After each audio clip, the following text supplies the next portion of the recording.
isa pa na kalihim ng hari.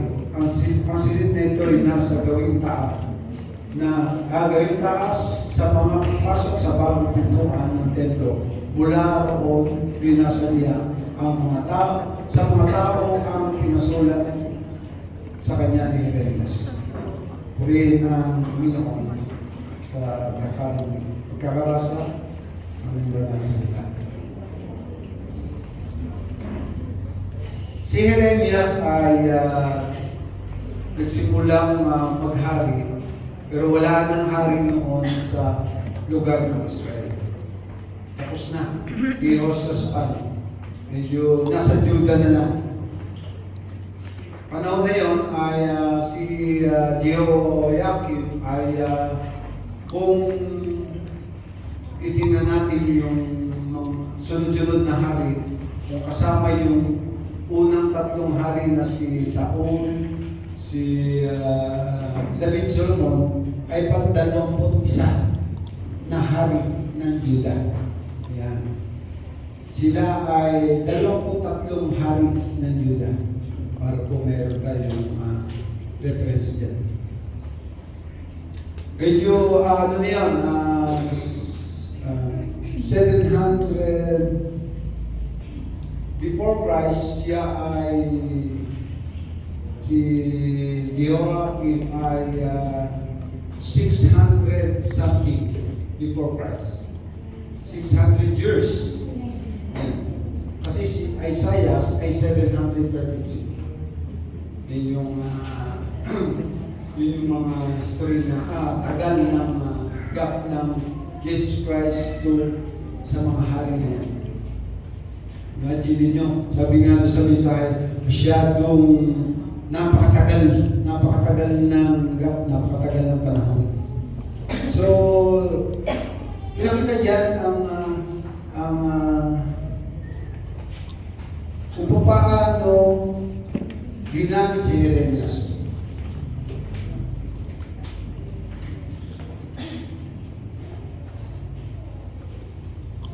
Pinasulat ito sa panahon ng pagkahari ni nagkakamali ako. Jehoiakim. Nakakaano yung pangalan.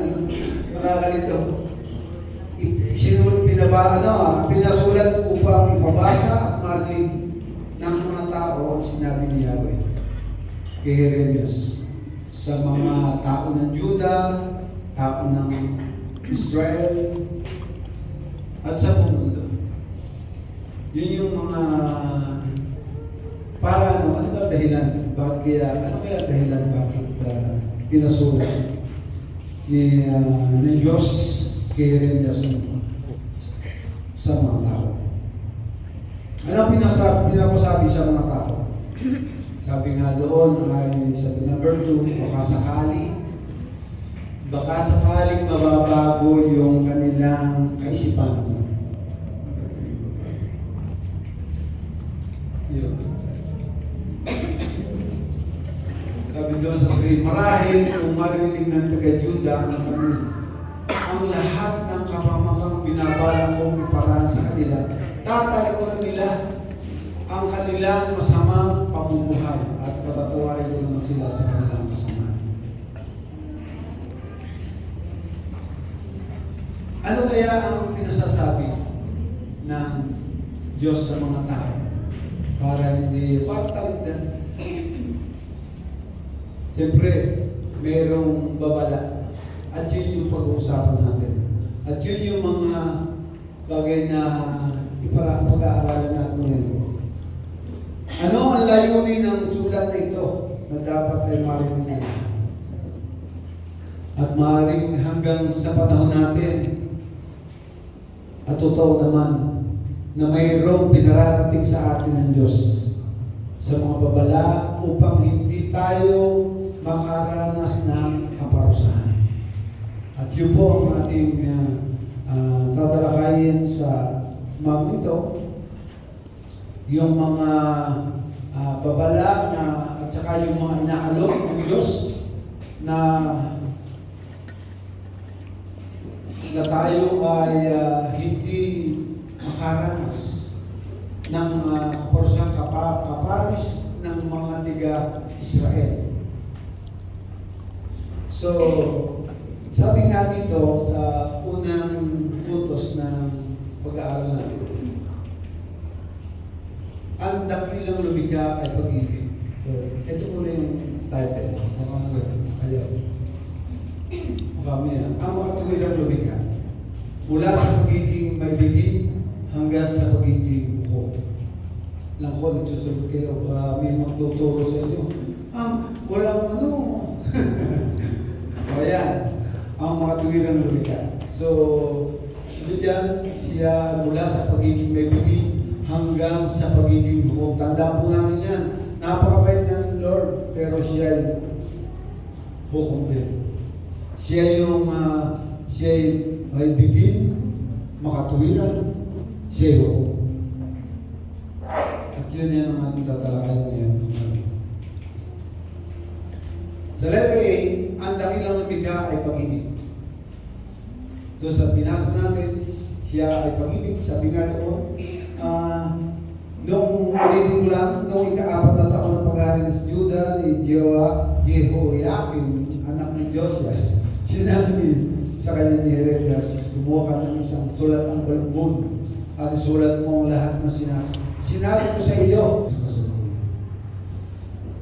Sabi ko nga kanina, ano kaya ang layunin? At gustong ipasulat kay Jeremias. Sabi nga hindi lang papel, ano sabi doon? Balumbon. Maraming susulat, ano? Ibig sabihin balumbon. Ano kaya? Yung ba pagkakaintindi ko doon? Tama ba yung pagkakaintindi ko doon? Pag balumbon ba? Marami. Siyempre, maraming balumbon, pwedeng roll kasi mga roll. Ayan. Hindi yan katulad ngayon na ginaganyan. Noon, mga scroll. Yun yung mga pinagsusulatan. Hindi ko lang alam kung ano yung sinusulat nila doon. Wala pa itong pen. Maring, sino kaya nakakalam noon? Ang kaya sinusulat doon, tinta na hindi pwedeng uling. Pero siguro, meron silang pasulat na hindi napapapas. Kasi yun ang mga magagandang gamit ng araw. Mga hindi nawawala. Ngayon, nagpepet mga sulat. Sabi nga siya ay maibigin. Ang pag-ibig at habag ng dakilang lumikha noon at hanggang ngayon. Tandaan po natin, kahit sa simula pa, pinakita na ng Diyos ang kanyang pag-ibig. Kung babalikan natin ang ating mga napag-aralan, simula pa kay Adan, siyempre hindi natin pwedeng kalimutan yun, hanggang kay Abraham, Isaac, Jacob, Moises, kay Josue, sino pa? Kay David, yan, yung mga medyo pang sabi nga ay sikat na lingkod ng Diyos. At yan mga ginamit ng Diyos at pinakita yung pag-ibig sa kanila. Pero sabihin natin na mayroong mga lingkod na talagang hinirap ng Diyos, talagang nagkakasala sila. Kagaya ni sino? Sino yung alam natin na nakaranas ng kaparusahan? Siyempre, pag-hukom. Hukom, sabi natin. Yung kaparusahan na kahit sabihin mo siya ay pinili. Kasi ngayon sa Pilipinas, sa ating kapanahunan, kapag pinili ka, sabihin natin ng presidente, pag yan ay nagkakasala, pinagtatanggol, no? Hindi na sabihin, hindi na binabanggit o ginagawa ng paraan, pero sa Panginoon, hindi pwede. Pag nagkasala ka, kahit yan, hanggang sa panahon natin ngayon, sabi nga, ang sabi ng Roma 6:23, pagkat kamatayan ang kabayaran ng kasalanan. Tandaan po natin nung kay Haring Josias, siguro kung natatandaan pa ninyo, nung naghari si Haring Josias, meron siyang na tuklasan na banal na kasulatan. No? At yun yung kautusan mismo doon sa templo na sabi doon sa mga hari, second hari 22:8 yun. Sabi ko, pagdating ni Safan sa templo, sinabi sa kanya ng pinakapunong paring si Hilkias, natagpuan ko sa templo ni Yahweh ang aklat ng kautusan. Binigay niya ito kay Safan at binasa naman ito. So noon yun yung mga kasulatan, yung mga kautusan, ay parang yung mga Bible natin sa bahay na nakatago. Ay, hindi pala. Yung mga, kasi noon yung mga kautusan talagang nakapress, nakatago Hindi na nababasa. Kaya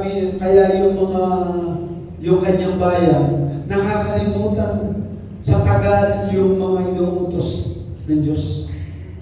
Alam niyo, nung time na ni Hosea, nung binasa yun, nagulat, maraming naliwanagan.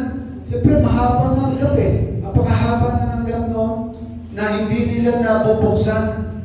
Hindi nila nababasa yung kautusan. Napakahabang panahon. Kaya nung nabasa noon may pinabasa doon ni Hari Hosea, maraming nabago. Maraming batas na nabago. Yung mga walang sweldo, nagkasweldo. Totoo yan, di ba? Nabasa natin. Yung mga, may mga corruption noon, nabago, nawala yung corruption. Alam niyo, nasa Bible lahat. Yung ganyan. Basahin niyo yung 2 Hari 22:8. At alam mo, nabasa na, napag-aralan natin yan. At gano'n ang pangyayari. Yung mga hindi na ipapagawa, di ba? Yung mga hindi marunong magbigay, nagbigay tuloy. So yun. So ngayon, ano bang pinapakita? Ano ba ang layunin ng pagsulat ni ginamit si Barok. Si Barok na tinuro ni Jeremias si Barok. Siya yung kalihim ni sekretary ba yung kalihim tawag doon? Sekretary ni Jeremias, si Barok. Ganda ng pangalan, Barok. So, yun ang ginamit noon. Alam niyo, kaya medyo mahabang panahon na sabi ko sa bansang Israel, kasi nahati po yung Juda at saka Israel. Yan, baka hindi nyo pa alam kung bakit nahati yun. Mahaba lang istorya, pero basahin nyo yung 2 Hari. Doon sa bansang Israel, yung 20 hari na naging hari, puro disobedient. Hindi lahat sumunod sa Panginoon. Sila masyadong makasalanan. Sa Juda, ang disobedient, sa 23 siya, ay 8 ang disobedient. Yung iba sumunod, pero nagkasala, pero gano'n pa rin. Yung iba talaga totally hindi sumunod. So, sabi nga dito, dahil sa katigasan ng ulo ng kanyang bayan, ayaw niya na mapahamak ang ito. At ginamit niya si Jeremias para isulat at marinig ang pinasasabi ng Diyos. Dahil sa lahat na naging hari ng Israel, puro makasalanan. Subitin. Sila, ayaw ng Diyos, sabi siya ay may bigit, ayaw ng Diyos na sila ay magkasala. Ayaw ng Diyos na sila ay yung maghirap. Ang totoo, yung bansang Israel, nalipo lahat. Nawala sila lahat. Nasayad sila. Nasakop sila ng Babylonia. Nasakop sila ng Syria.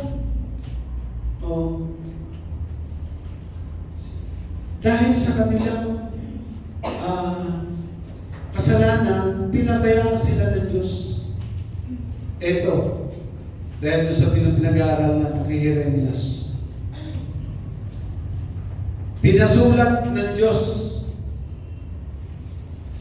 si Jeremias para baka sakali, yan yung mababasa natin mamaya, baka sakali mabago yung kanilang kaisipan.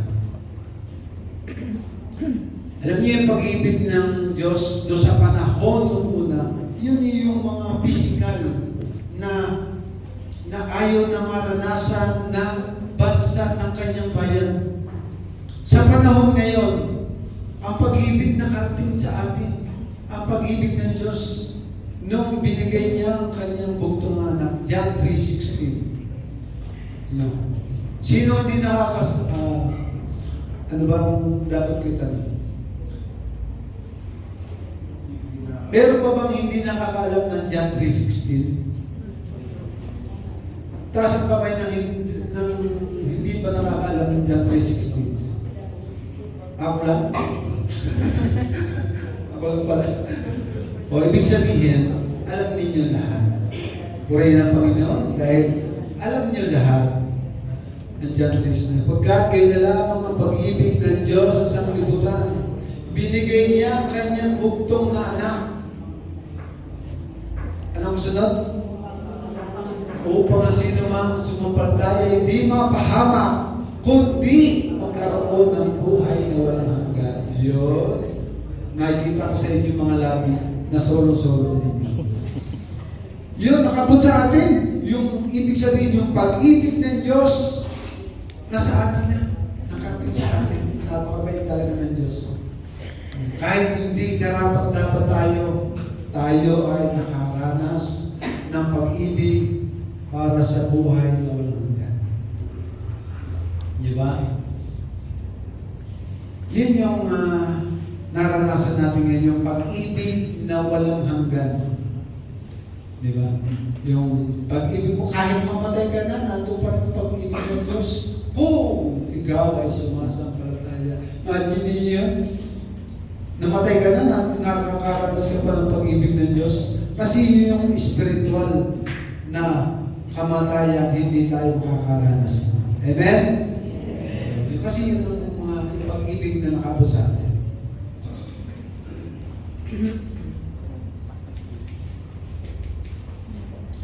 Sa letter B, ang dakilang lumikha ay isa ring hukom. Tanda po natin na siya ay bagamat siya ay pag-ibig, siya ay hukom din. Sabi doon, basahin natin yung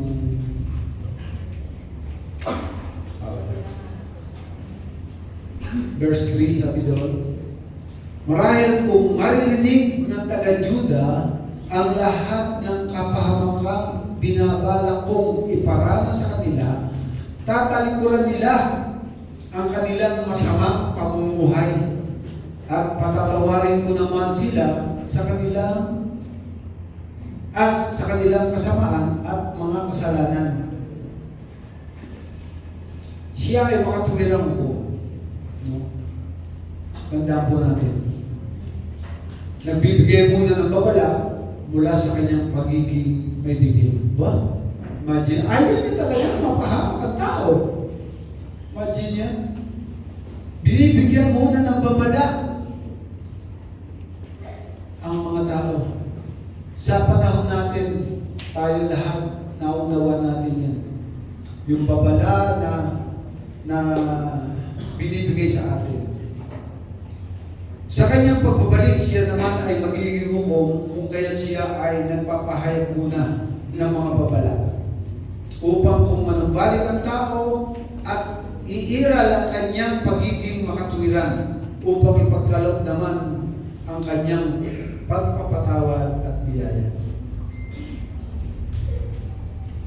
Yan. Ito po yung mga panahon noong una, bagkang ko lang ng konti, panahon ng una, sa pagiging hukom.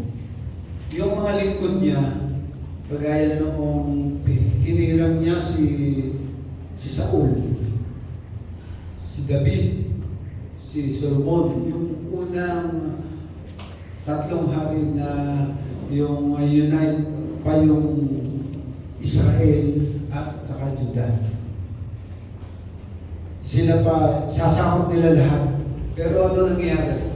Doon sa panahon ni Saul, hindi siya sumunod. Nang hinayang siya doon sa kanyang mga nalipol. Hindi pinasabi ng Panginoon, ay patayin mo lahat. Ang iyong madadatnan dyan. Ba, nang hinayang, may matatabang baka, hindi pinatay.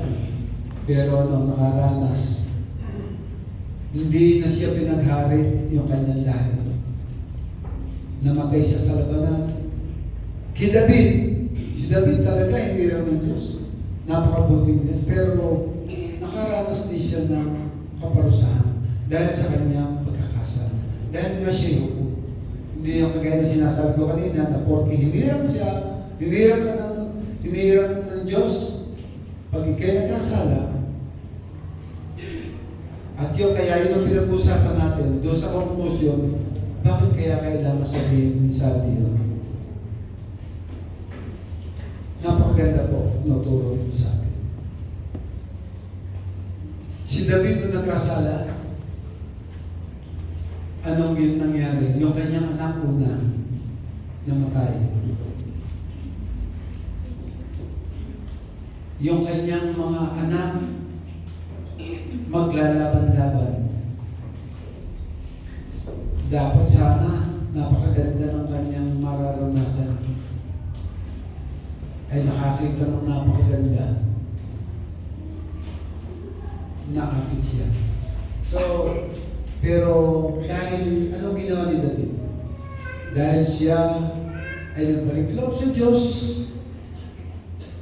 talagang pinagsisihan niya lahat ang kanyang nagawang kasalanan, inari siya ng Diyos na tunay na lingkod. Hindi siya kinakalimutan ng Diyos. Alam niyo, yung mga hari, pagka nababasa niyo yung mga kasunod sa kanya, sabi, alang-alang kay David. Oh, sorry.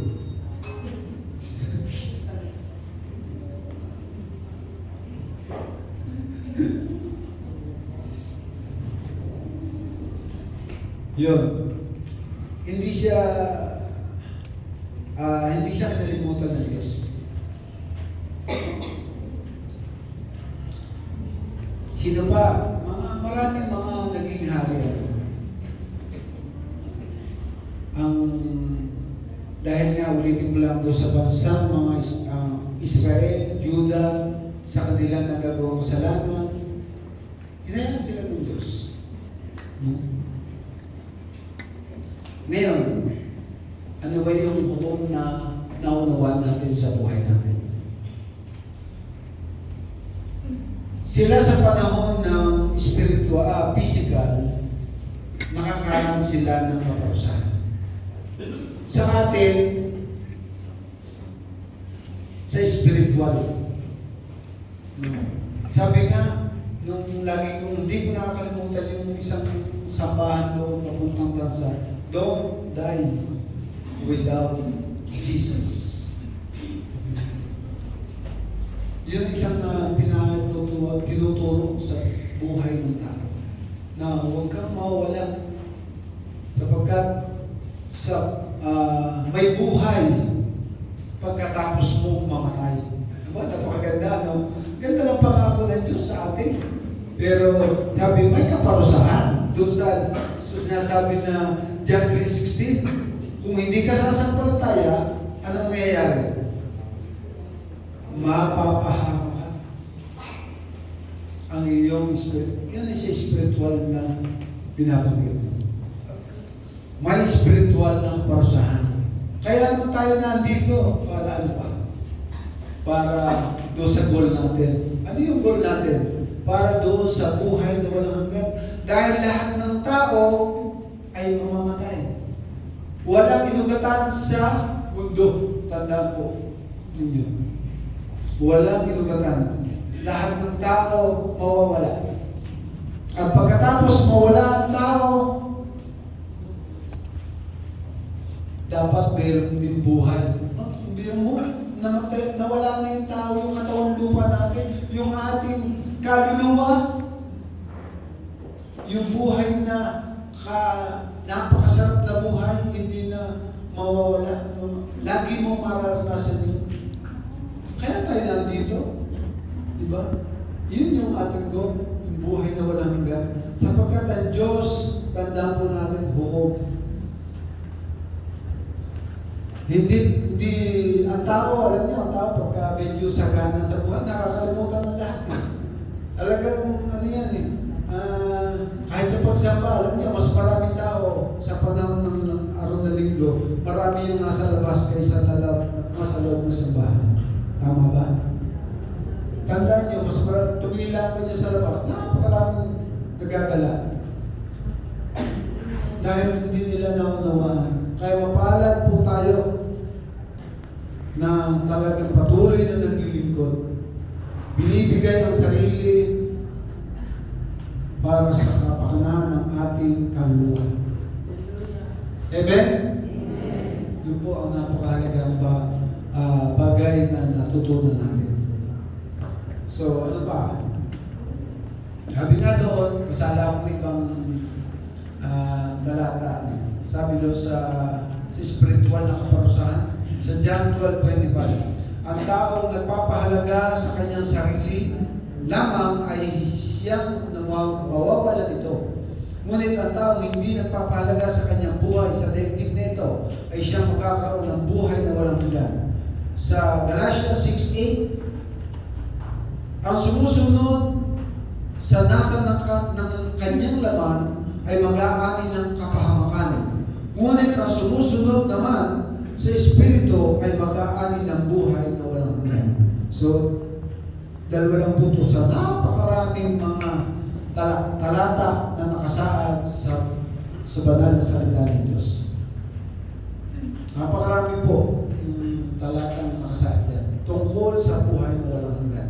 Kaya yung banal na salita ng Diyos, ito yung babala at ito yung pagtuturo at tinuturo na dapat nating maunawaan.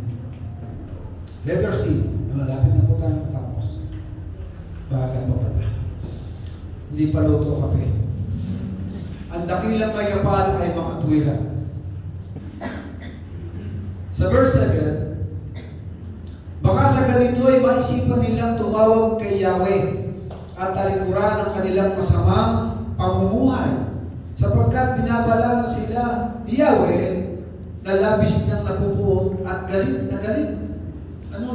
Sabi ko, binabalaan na sila ni Yahweh. Binabalaan sila ng Diyos para gagalit na talaga ang Diyos noon. Tapi galit na eh.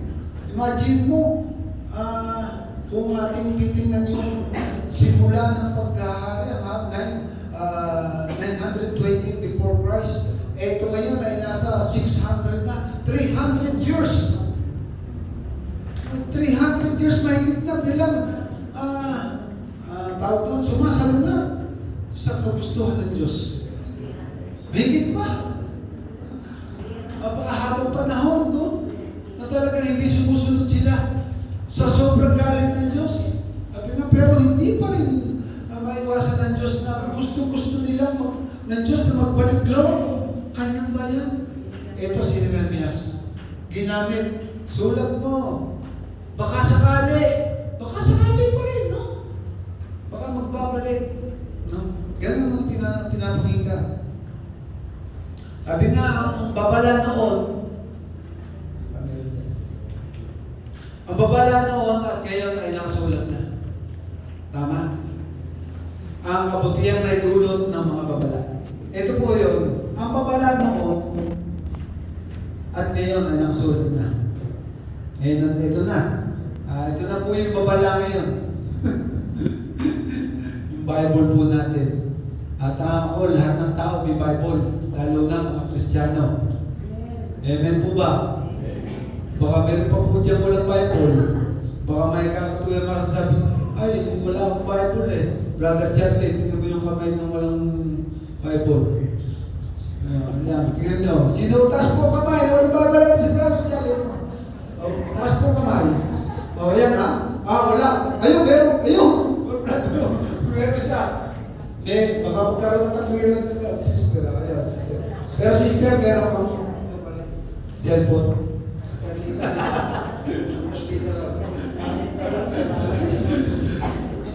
Kasi po, kailangan ng tao. Sabi nga, bago-bago ako naging Kristyano, pag wala ka ng Bible, benta mo ang bahay mo para makabili ng Bible. Hindi naman. Bahay pa bebenta para makabili ng Bible. Kasi yung bahay, ito yung bahay lang, ito buhay. Di ba? Yung Bible, buhay. Yung bahay, tira lang yun. Yung Bible, buhay talaga. So, ayan, ang maganda ng pag-uusapan natin ngayon.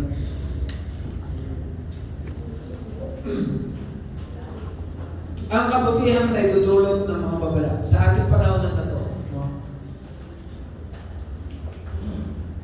Wala. Yan. Ang babala ay hindi nagpapahayag lamang ng parusa, kundi pinapahayag din naman ito ng kanyang pag-ibig. Di ba, ganyan kabuti ang Diyos?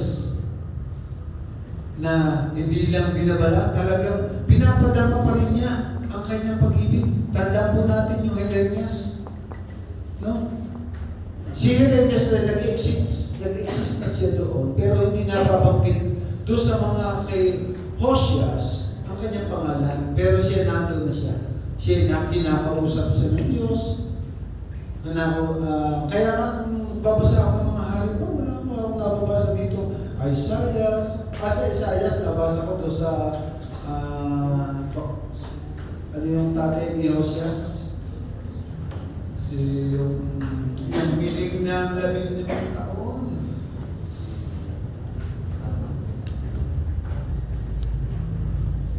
Si Ezekiel. Yeah. Sabi nga, si Isaias na yun. Pero mo, nandun na sila, medyo mahabang panahon na. So, sabihin, yung panahon noon talaga, ang kabutihan na idudulot ng babala ay kahit noon meron na.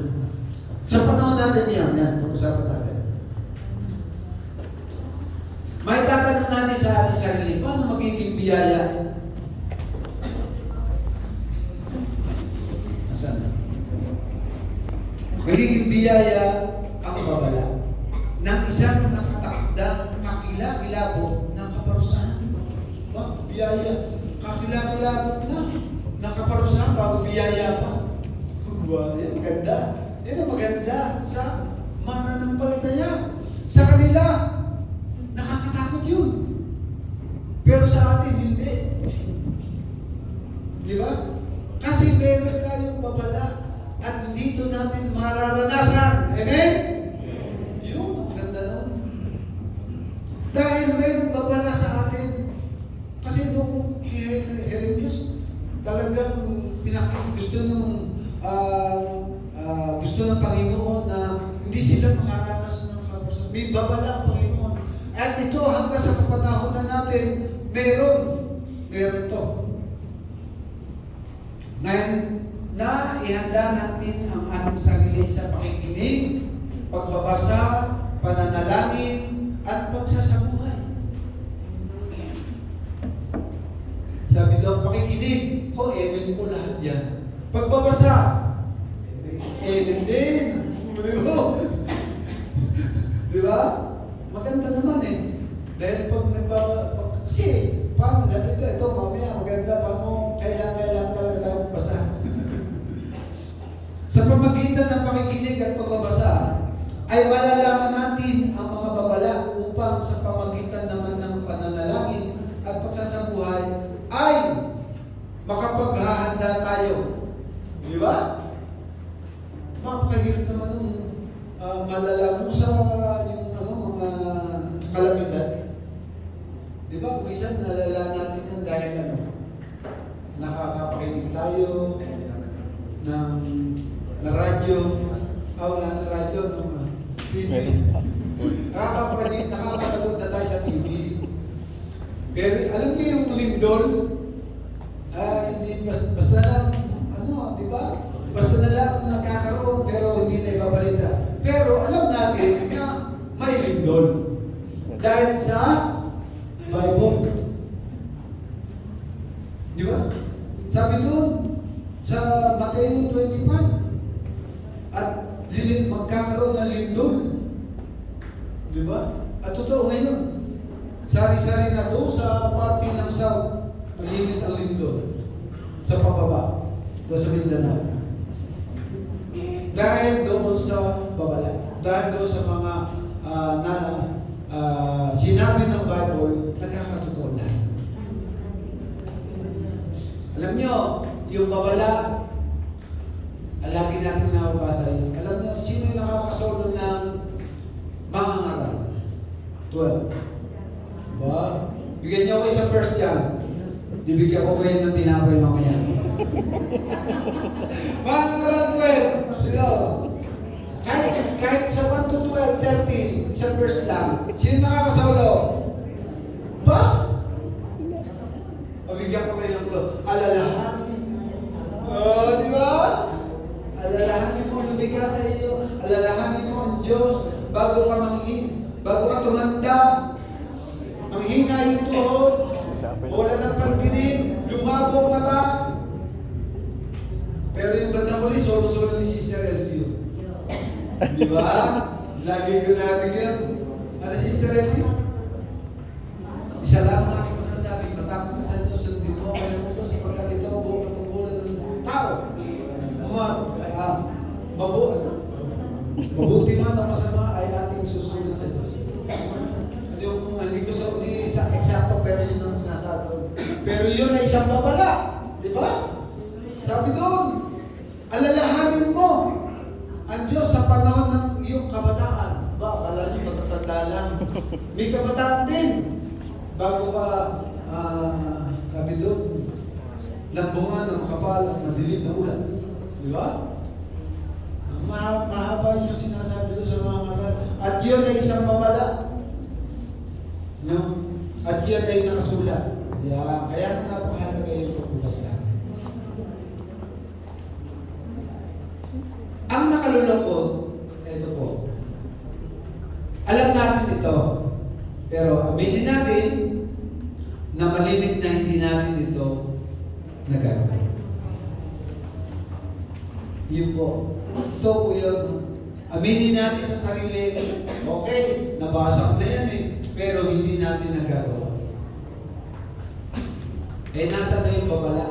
Nasa na yung pagsunod? Ang sabi natin, ang Diyos ay hukom. Siya makatuwiran.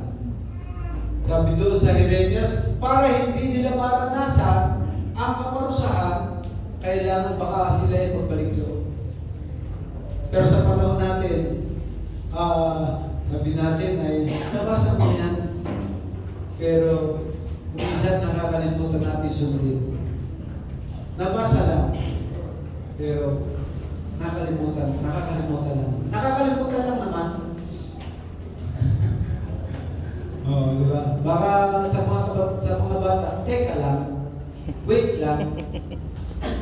Wait rin. At gano'n naman, sa una, baka hindi kasino pinapansin. Pero alam mo sa eskwela, pagka sinabi ng teacher, kaya sunod agad, ano? Pero pag sa Panginoon, bakit ang hirap sundin? So, yun. Halimbawa, no? Itong isang pinapakita sa atin. Babala, may paparating na kapahamakan. Paano mo malalaman kung hindi ka makikinig o magbabasa ng balita? Di ba? Tama naman. Kailangan, sabi nga, mayroong balita, may bagyo. No? Balita, malakas daw yung bagyo ko. Hindi naman excited ang tao, pero gusto nila mapakinggan at mapaghandaan. Dahil ayaw nilang maranasan yung nakakatakot na darating. Dahil sa iyong pakikinig Dahil sa iyong panunood ng TV, nakakapaganda ka. Sabi nga doon, mag-ingat, huwag na kayo pupunta doon sa tabi ng mga matataas na mga lupa, baka kayo matapunan. Lumayo na kayo doon sa tabing dagat. Di ba? Ganyan. Para hindi kayo makaranas ng kalamidad. Yun mga babala. Yun ang sinasabi ko. Halimbawa, paano ka makakapanalangin o makapagkahanda ng mga bagay-bagay kung wala kang napakinggan o nabasa tungkol sa babala sa kalamidad? Napakahalaga doon sa Kristiyano, di ba?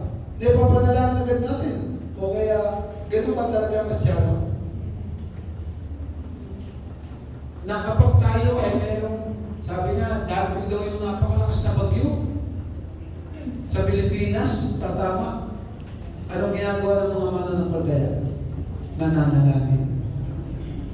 Dahil alam natin yung kalamidad na darating. Di ba? Yun yung isang bagay na napakaganda. Mga kapatid, sa Biblia, nakasulat ang mga babala, ang mga paraan ng paghahanda upang makapagligtas sa kaparusahan. Amen? Sa Bible, nakasulat na po lahat ang mga babala. Sa mananampalataya, maliwanag po sa atin to. Alam niyo, sabi ng Mateo, 2 Timothy 3:16. O yan, 3:16. Yung mga nagsusulat yan. Ang lahat ng kasulatan ay kinasihan ng Diyos at magagamit sa pagtuturo ng katotohanan, sa pagtatama, sa maling katuruan, sa pagtutuwid sa likong gawain, at sa pagsasanay para sa matuwid na pamumuhay. Di ba?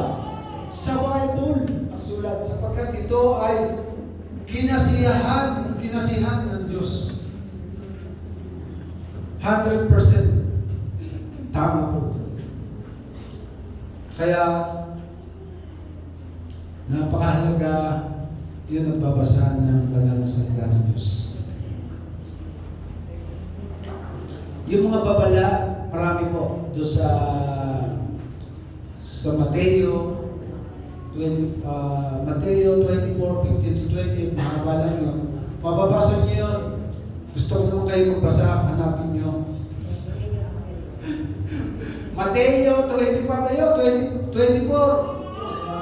Madali, hanapin niyo na yan sa bahay. Ano kaya ang klaseng babala yung sinasabi ni Brother Sandy? Yun po yung mga tinuturo sa atin ngayon. Yung mga kung paano hindi tayo makaranas ng lugar. May isang kwento. Yan, sarap ito kwento. Ito sigurado hindi niyo makakalimutan. May isang mananampalataya. Hinakap ng kanyang kaibigan na hindi mananampalataya. So, sabi niya, mag-banding muna tayo. Marami silang napunta, nagutom. Umuwi doon sa bahay.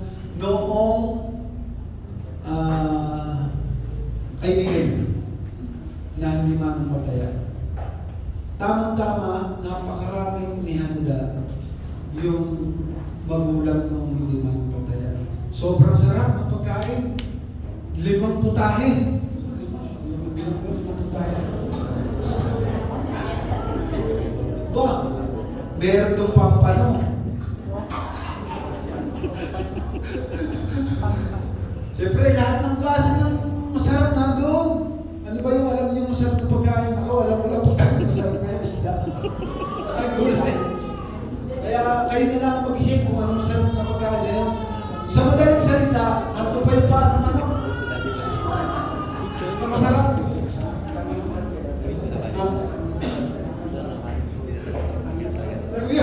Sa kiyop. Oo ba? Sa madaling salita, kumakain na sila. Ang daming nakain ng mananampalataya. Hindi pa nakakainom, Sobrang busog na. Hindi na nga makainom.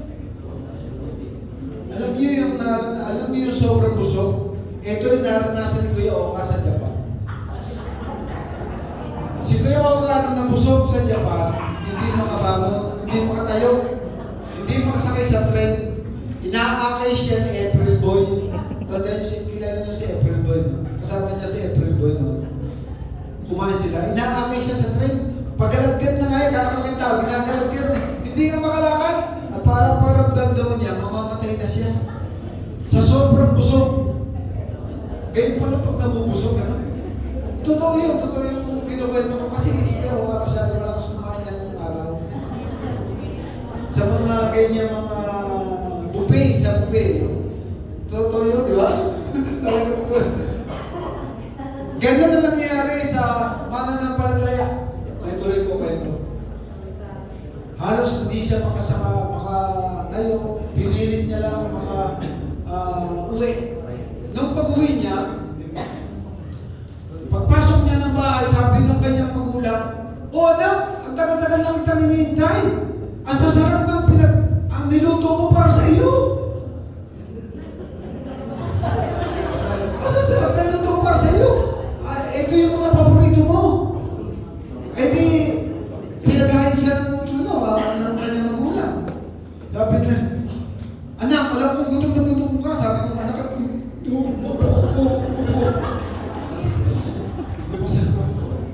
ngayon, o sabi ng magulang, "O anak, bakit patingin-tingin ka lang sa pagkain? Ayaw mo tikman ang napakasarap na luto at mga paborito mong pagkain."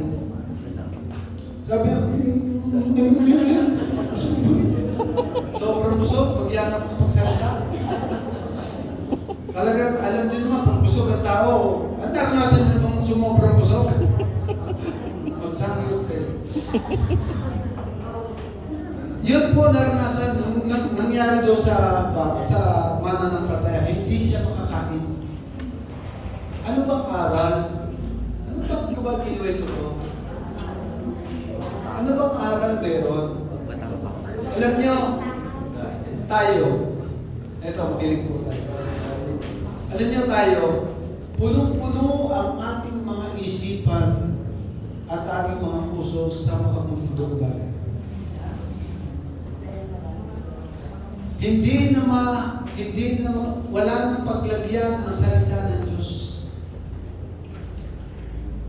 Pag hindi na tayo tuloy makabasa, wala nang paglagyan sa ating puso at isipan. Dahil punong-puno ang ating isipan, ang ating puso sa mga bundong bagay. Alam niyo ang Diyos, napakabuti. Pag ikaw lagi nagbabasa ng salita ng Diyos, sabi nga, humiling ka lang. Sabi sa John 15, kung ano man ang iyong hilingin, pagkakalap sa iyo. Kumisan nga, Diyos, kahit hindi ka humiling, binibigay pa eh. Amen? Diba? Kahit hindi ka humihiling, binibigay pa ng Diyos. Pero, yun ang nagiging pagkukulang natin. Napupuno tayo sa maraming bagay, sa makamundo. Punong-puno, busog na busog tayo. Pero yung salita ng Diyos na dapat nating binabasa, hindi natin nababasa. At yung babala ng Panginoon, hindi natin naunawaan. No? Ito yung pinag-aaralan natin ngayon. Kailangan natin na yung babala sa pamagitan ng salita ng Diyos ay patuloy na maging maliwanag sa atin para hindi tayo makaranas ng anumang kaparusahan pagdating ng panahon. Hindi naman pinagbabawal na hindi kayo magtrabaho. Pero kahit isang talata, kahit isang verse, yan parati ang itinuturo sa atin. Magbasa tayo ng Bible. Ako nga medyo ngayon lang muli nababalik. Nung naroon ako sa Japan, talagang yan, lagi ko umaga, tanghali, hapon. No, okay na ako ng Pilipinas, nagtrabaho, nawala, ngayon lang muli bumabalik. Kaya bago ako makiharap sa mga manggagawa, inaagahan ko na ng gising. para makapagbasa ng Bible. Purihin ang Panginoon dahil napakasarap mamuhay. Nang ang salita ng Diyos ay siyang nauna. Sabi na, Mateo 6:39 mo natin. Ang kanyang kaharian, ang kanyang katwiran. At ang lahat ng bagay ay pagkakalob sa iyo. Di ba? Ang sarap, no? Talagang natin kung yung mga bagay na sabi ko nga, iniisip ko pa lang noon, pinaparada sa akin ng Diyos. No? O, conclusion na tayo. Conclusion. Ibig sabihin, ng conclusion, hindi kayo makakapasok. Conclusion.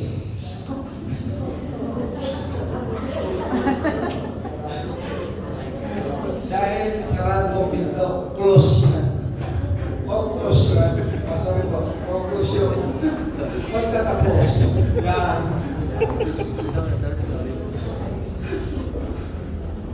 Magkaroon ng banal na takot. Yamang naunawa na natin ang makapangyarihan Diyos ay makatuluyan. Ang banal na takot ang magtuturo upang makinig, magbasa, manalangin, at ipamuhay ang kanyang salita. Sabi nga dito, anumang edad na mayroon ka,